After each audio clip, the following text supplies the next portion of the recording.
है ट्रेडिशनल में, पुराने टाइम में क्या था, सेलर मार्केट था। Seller market in the sense है कि बिजनेसेस जो हैं, मैनेजमेंट की बात आ रही है तो बिजनेस के पॉइंट ऑफ व्यू से, ऑर्गेनाइजेशन के पॉइंट ऑफ व्यू से हम चलेंगे, राइट। यहां पर क्या था, सेलर मार्केट, दैट मींस हम चीजें पहले प्रोड्यूस कर ले रहे थे। हम क्या कर रहे थे, चीजें पहले प्रोड्यूस कर लिया और फिर बेचने जाते थे मार्केट में।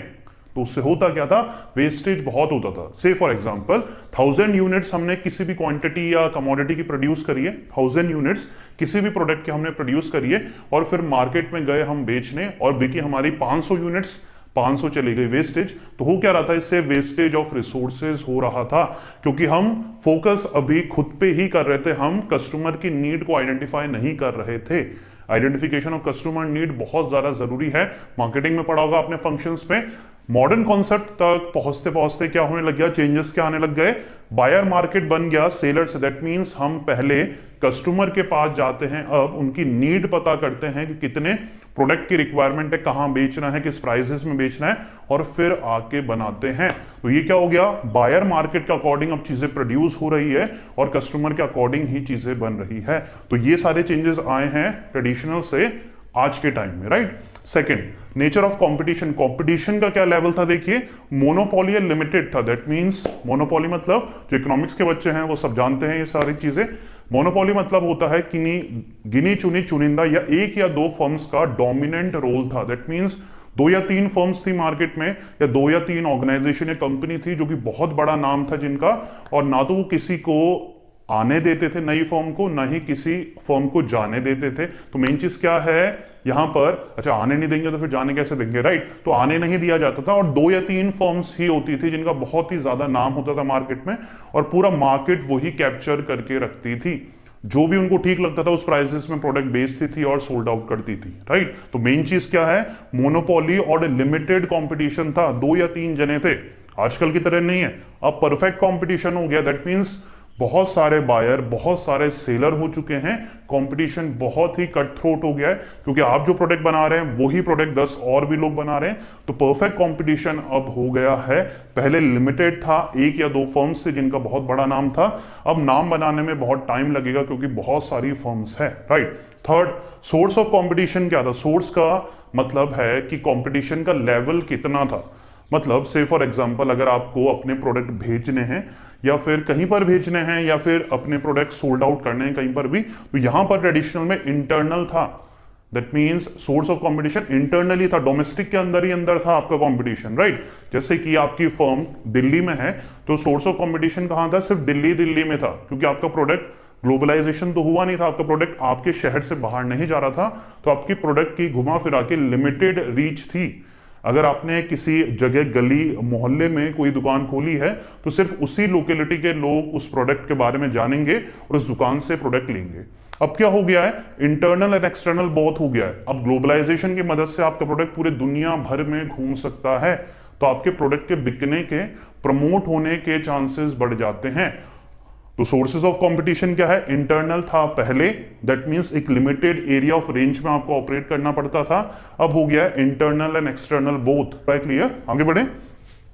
ऑब्जेक्टिव ऑफ बिजनेस, पहले ऑब्जेक्टिव क्या था बिजनेस का और अब क्या था, पहले था सिर्फ प्रॉफिट कमाने से मतलब था, कैसे भी करके आपको प्रोडक्ट बेचने से मतलब था। प्रोडक्ट सुपीरियर हो नहीं हो, प्राइसेस ठीक हो या नहीं हो, कोई मतलब नहीं है, आपको प्रोडक्ट प्रोड्यूस करना है और प्रॉफिट कमाना है, राइट। अब चेंज हो गया है to satisfy all the stakeholder. Stakeholder मतलब वो बंदे जो फर्म के साथ डायरेक्टली या इनडायरेक्टली जुड़े हुए हैं, investors, creditors, government agencies, political parties वगैरह, कस्टमर्स वगैरह, सोसाइटी मेंबर्स वगैरह, सारे लोग का बेनिफिट सोचती है कोई भी ऑर्गेनाइजेशन या कोई भी बिजनेस हाउसेस, राइट। तो चेंजेस आ गए हैं स्लाइटली। फिफ्थ में देखते हैं इंपॉर्टेंस ऑफ मैनेजमेंट। मैनेजमेंट को मतलब मैनेज करने के तरीके को इंपॉर्टेंस मिलती थी पहले और अब मिलती है क्या, देखते हैं। पहले सेकेंडरी इंपॉर्टेंस, सेकेंडरी मतलब इतनी ज्यादा इंपॉर्टेंस नहीं दी जाती थी, सिर्फ काम करने से मतलब था, planning, organising, staffing, directing effectively हो रही है या नहीं कोई मतलब नहीं था। एक ही बंदा सब चीजें सारे मैनेज कर रहा था, कोई डिपार्टमेंट नहीं बने हुए थे, कोई भी अच्छा मार्केटिंग, कोई भी सेल्स का, प्रोडक्शन का डिपार्टमेंट नहीं बना हुआ था, सब कुछ हौच पौच होकर काम कर रहा था, क्योंकि मैनेजमेंट को इतनी इंपॉर्टेंस नहीं देते थे। सिर्फ प्रोडक्ट बेचने से मतलब था, सिर्फ ऑर्गेनाइजेशन को रन करने से मतलब था, सबके डिपार्टमेंट थे नहीं थे कोई मतलब नहीं था, टॉप लेवल, मिडिल लेवल और लोअर लेवल, ऐसे कुछ लेवल्स नहीं बने हुए थे। अब क्या हो गया है, प्राइमरी इंपॉर्टेंस देते हैं मैनेजमेंट को। कहते हैं जब तक एक मैनेजर अपॉइंट नहीं होगा, डिपार्टमेंट एलोकेट नहीं होंगे, सब कुछ सिस्टमैटिक, स्केलर चेन में रूल्स नहीं होंगे, फॉर्मल इनफॉर्मल का कॉन्सेप्ट आ गया, बहुत सारे टेक्निकल चेंजेस आ गए हैं। क्यों? क्योंकि अब मैनेजमेंट को प्राइमरी इंपॉर्टेंस मिलने लग गई है।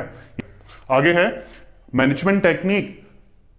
मैनेज करने की जो तौर तरीके थे, टूल्स एंड टेक्निक थी, वो ट्रेडिशनल फॉलो करते थे, बहुत पुरानी trial and error method use करते थे। मतलब कोई भी प्री प्लान्ड नहीं है, जो भी समझ में आया वो इंप्लीमेंट कर दी टेक्निक, ठीक लगा तो बाद में भी वही फॉलो कर ली, नहीं लगा तो कोई दूसरी अडॉप्ट कर ली।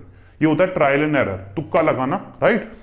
मॉडर्न कॉन्सेप्ट में क्या है, अब मॉडर्न टेक्निक फॉलो हो रही है मैनेज करने की। मॉडर्न टेक्निक्स जानते हैं ना, रिसेंट ट्रेंड्स, जैसे कि आपकी बुक में है MBO है, MBE है, स्ट्रेटेजिक मैनेजमेंट है, ये सारी क्या है, मॉडर्न टेक्निक्स है किसी भी ऑर्गेनाइजेशन को इफेक्टिवली मैनेज करने की, राइट। ट्रेडिशनल कॉन्सेप्ट में सेकेंडरी फोकस इतना इंपॉर्टेंस ही नहीं देते थे।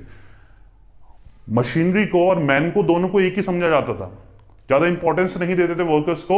वर्कर्स आए हैं तो उनको काम से मतलब है, काम करेंगे और जाएंगे, इससे ज्यादा कोई इंपॉर्टेंस नहीं, कोई सिंपैथी नहीं, कोई कैरियर एडवांसमेंट नहीं, कोई नॉन फाइनेंशियल इंसेंटिव नहीं, सारी चीजें से दूर रखा जाता था किसी भी स्टाफ मेंबर्स को, उनको तवज्जो या इंपॉर्टेंस नहीं दी जाती थी।